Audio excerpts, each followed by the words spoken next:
Continuando con esta serie sobre el ayuno, hablábamos en la parte anterior sobre si realmente todas las personas deberían de seguir este protocolo de ayunar y que lo puedan hacer sin ningún tipo de problema.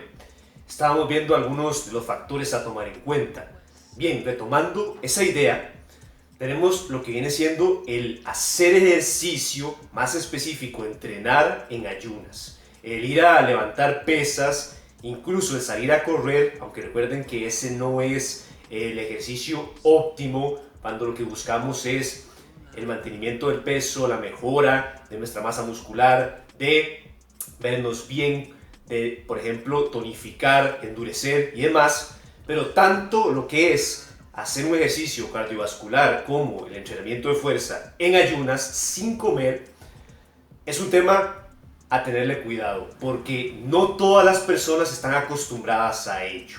Si tomamos a alguien que toda la vida ha realizado sus actividades, hace ejercicio, pero siempre lo hace después de comer, o sea, con el estómago lleno, entre comillas, entonces a las primeras veces que se enfrente a esta nueva forma de entrenar con el estómago vacío, con 12, 14 horas sin haberle aportado al cuerpo nutrientes, entonces su cuerpo lo va a resentir, simplemente porque no está acostumbrado a ello. Es muy probable que se sienta mal, con menos energía, con menos ganas, haya una desconcentración, tenga hambre. Ojo, esto no necesariamente tiene por qué pasarle a todos. Hay multitud de cuerpos, hay personas que a la primera podrán tolerarlo bastante bien, pero a otros les va a pegar realmente mal. Y este es otro de los factores a tomar en cuenta de si directamente me lanzo a hacer ayuno y también el tipo y la duración del ayuno. Porque, de nuevo, el entrenar sin ayunas cuando nunca lo hemos hecho puede impactar severamente. Y no solo se trata de que nos sintamos mal, de que tengamos menos energía, sino, por ejemplo, si nosotros venimos haciendo una rutina pesada e intentamos mantenerla en esas condiciones de ayuno, hasta nos podemos lesionar, porque la energía no es la misma, la concentración no es la misma. Entonces son riesgos que corremos innecesariamente, porque para este tipo de situaciones, primero, debemos ajustar siempre que se hace ayuno, al menos durante lo que es el periodo de adaptación, ya profundizaremos en ello. Debemos de ajustar la intensidad, la serie, las repeticiones, los ejercicios, la duración, inicialmente para que el cuerpo empiece con este proceso de adaptación donde ya ahora sí se le haga más sencillo llevar a cabo el proceso. Y a esto del periodo de adaptación también tiene mucho que ver con lo que hablábamos, de que hay personas que dicen que esto es lo mejor del mundo, mientras que otra sección dice que no, que eso es malo, que eso afecta, inclusive llegando a tener estudios que afirman esto. Pero desafortunadamente, multitud de esos estudios se basan en periodos muy cortos de ayuno. Y esto es similar a lo que comentábamos del ejercicio.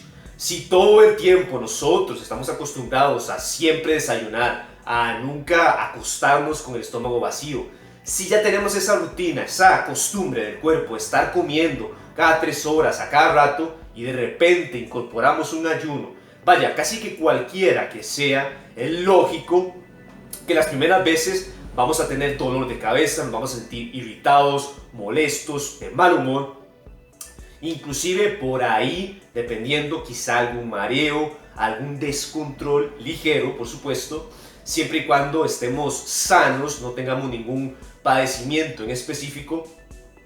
Pero a lo que voy es que existe un periodo de alimentación. Inicialmente, cuando implementamos el ayuno, no lo vamos a sentir de lo mejor. Es lo mismo que con el ejercicio. El primer día, los primeros días, vamos a terminar sumamente adoloridos. Bueno, pues lo mismo ocurre con este protocolo del ayuno. Por eso es que esta multitud de estudios, en su mayoría, que suelen afirmar que el ayuno es malo, lo hacen en personas que apenas, nunca lo habían hecho, de repente lo implementaron y se mide en el tiempo muy poco, 1 a 2 semanas, que suele ser insuficiente para que el cuerpo se adapte. Entonces, debemos entender que para ver los resultados del ayuno y para realmente saber si nos funciona o no, hemos de darle al cuerpo el tiempo necesario para que se acostumbre, para que se fortalezca, para que aprenda a usar la grasa, etcétera, porque si no, entonces, lógicamente, las primeras veces nos vamos a sentir mal, pero eso no significa que el ayuno sea malo o que nos vaya a hacer daño. Debe haber una progresión más adelante, entender que hay este tiempo para que el cuerpo se fortalezca. E igualmente, ciertos cambios que se hacen en la duración del ayuno, en qué tan frecuente y demás, tiene que ver, por ejemplo, con las personas que tienen padecimientos, llámese de diabetes, problemas con el azúcar, de la presión, porque resulta que el ayuno, cuando nosotros lo hacemos, modifica nuestros niveles de insulina, de azúcar en sangre, así como los mismos niveles de la presión arterial. Así que, por tanto, estas personas en particular que padecen de diabetes, de presión alta y ya están con medicación, muy probablemente, si no es que obligatorio, no solo deben de consultar con su médico antes de implementar este protocolo de ayuno, sino que han de tener que ajustar la dosis del medicamento. Por esto que les acabo de comentar, porque los niveles de presión arterial en el cuerpo y de azúcar cambian en función del ayuno, de cuánto lo hacemos y demás.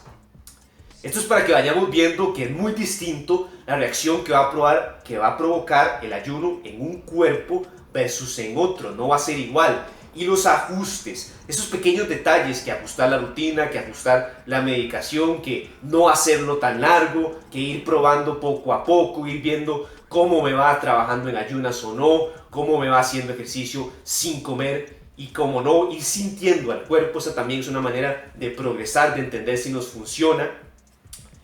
Pero nunca habrá un método que se ajuste absolutamente para todos y que usted diga, ok, haga esto, esto y esto, específicamente todo el mundo. No, hay que ir ajustando y adaptando las situaciones y según el tipo de persona. Y lógicamente, no es lo mismo una persona que ya está acostumbrada a siempre saltarse el desayuno, muy probablemente va a decir, no, pero esto no es nada, esto está facilísimo, ni lo siento. Pues obvio, su cuerpo ya estaba acostumbrado a ello. Y el punto final de esta idea es el tema de la desintoxicación. Cuando una persona, por ejemplo, está muy intoxicada en el sentido de que su alimentación es pésima, no duerme bien, su estilo de vida es perjudicial en general, entonces lo que va a pasar, incluso igual si padece de sobrepeso, cuando empiece a implementar, igual con los problemas, por ejemplo, para ir al baño, problemas digestivos, cuando empiece este ayuno, la desintoxicación que ocurre por los procesos que tenemos, la autofagia y demás, entonces va a causar que el colon, que el estómago, que el intestino se empiece a limpiar, pero esto puede ser un poco agresivo y me explico. Esa desintoxicación que produce el ayuno, que por cierto es excelente para mejorar indicadores de salud, puede ser tan agresiva que la persona tenga vómitos, tenga náuseas, tenga desmayos, tenga bajones y subidas de azúcar, de la presión, porque esto va a depender en función de qué tan intoxicado estuviera su cuerpo. Como lo es alguien que durante años su mayoría de comidas consistían en salir y comprarse algo, comidas rápidas, frituras, exceso de grasas, entonces en esos casos puede haber un choque tremendo. Por eso es que primero, quizá lo podamos hacer, una vez más, si no tenemos un padecimiento en concreto, pero debemos tener en cuenta ya, saber lo que puede ocurrir si, por ejemplo, directamente nos lanzamos a hacer 20 horas o incluso las mismas 16 por este proceso de desintoxicación. Y además, no solo se trata, hablábamos del periodo de alimentación, de adaptación, no solo se trata de bien, empiezo con 12, voy aumentando, porque recuerden que es un estresor que tenemos que irlo subiendo porque el cuerpo se va adaptando y mejorando.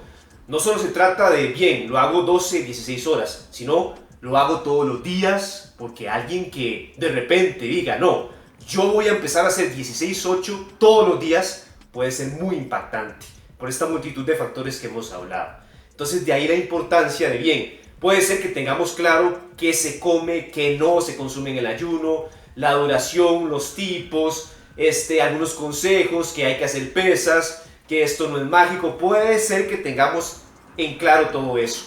Pero si de repente empezamos a hacerlo a lo loco, cuántos días, la frecuencia, los niveles de estrés aumentan demasiado, incluso la pérdida de músculo. O sea, esto es algo que se tiene que ir gestionando poco a poco. La primera etapa es entender cuál es el mejor método para nosotros, pero luego debemos de ir viendo cómo hacer las respectivas progresiones, cómo avanzar y cómo lograr implementar esto permanentemente. Esto es clave.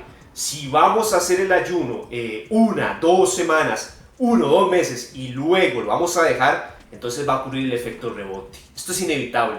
Por eso, cuando implementemos el ayuno, tanto a la hora de elegirlo como conforme vamos avanzando, debemos tener claro si esto del ayuno no va a ser un estilo de vida, es decir, algo que mantengamos en el tiempo y simplemente va a ser algo temporal, como cualquier otra dieta, el efecto rebote se va a hacer presente.